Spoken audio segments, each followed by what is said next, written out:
انسان کے لیے خطرناک لمحہ۔ اللہ تعالیٰ کی نعمتیں بے شمار ہیں۔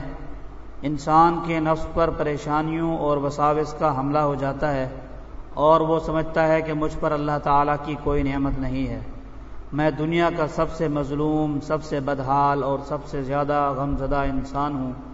یہ بڑا خطرناک وقت ہوتا ہے۔ اکثر لوگ بڑی بڑی غلطیاں ایسے ہی لمحات میں کر بیٹھتے ہیں اور پھر ساری زندگی پچھتاتے ہیں۔ ان کو یہاں تک یاد نہیں رہتا کہ ان کے پاس کلمہ طیبہ جیسی قیمتی نعمت ہے۔ وہ بھول جاتے ہیں کہ وہ جو سانس لے رہے ہیں وہ کتنی بڑی نعمت ہے۔ ان کو یہ بھی خیال نہیں رہتا کہ ان کے پیٹ میں اللہ تعالیٰ کی دی ہوئی غذا ہے۔ ان کو یہ بھی احساس نہیں ہوتا کہ ان کے دل و دماغ میں قرآن مجید کی کتنی آیات ہیں، اور یہ بھی فراموش کر بیٹھتے ہیں کہ ان پر اللہ تعالیٰ کے کتنے پردے ہیں، ایسے پردے کہ اگر وہ اتار لیے جائیں تو ان کا سارا غم و غصہ شرمندگی میں بہہ جائے۔ اور یہ بھی نہیں سوچتے کہ اس وقت وہ جس غم و پریشانی کو محسوس کر رہے ہیں یہ بھی اللہ تعالیٰ کی دی ہوئی بعض قوتوں کے بل بوتے پر ہے۔ ورنہ ایسا وقت بھی آ جاتا ہے کہ انسان بے بسی کے جال میں پھنس جاتا ہے، تب وہ مار کھاتا ہے مگر غصہ نہیں کر سکتا۔ تب وہ ایسا تشدد دیکھتا ہے کہ جسم میں کچھ محسوس کرنے کی سکت تک نہیں رہتی۔ اس لیے جب بھی نفس پر پریشانیوں اور وساوس کا شدید حملہ ہو، اس وقت کو کوئی فیصلہ نہ کریں۔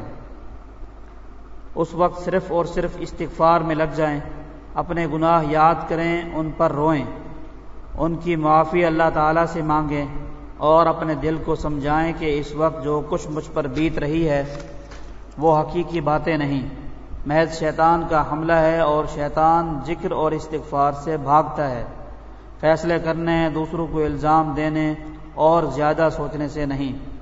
ربنا اغفر لنا ذنوبنا واسرافنا فی امرنا وثبت اقدامنا وانصرنا علی القوم الکافرین۔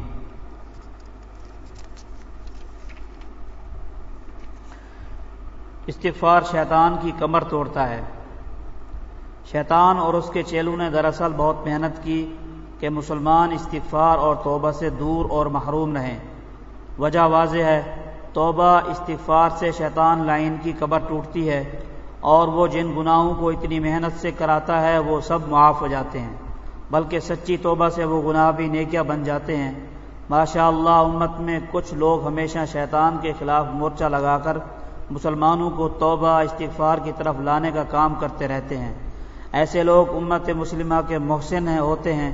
کہتے ہیں کہ کسی عرب ملک میں ایک بوڑھے بزرگ مسجد میں مقیم تھے اور ان کا کام صرف یہ تھا کہ مسلمانوں کے ہر طبقے کو توبہ استغفار پر لے آئیں۔ ایک صاحب تھے، ان کی اولاد نہیں ہو رہی تھی، سالہ سال بیت گئے، دونوں میاں بیوی پریشان۔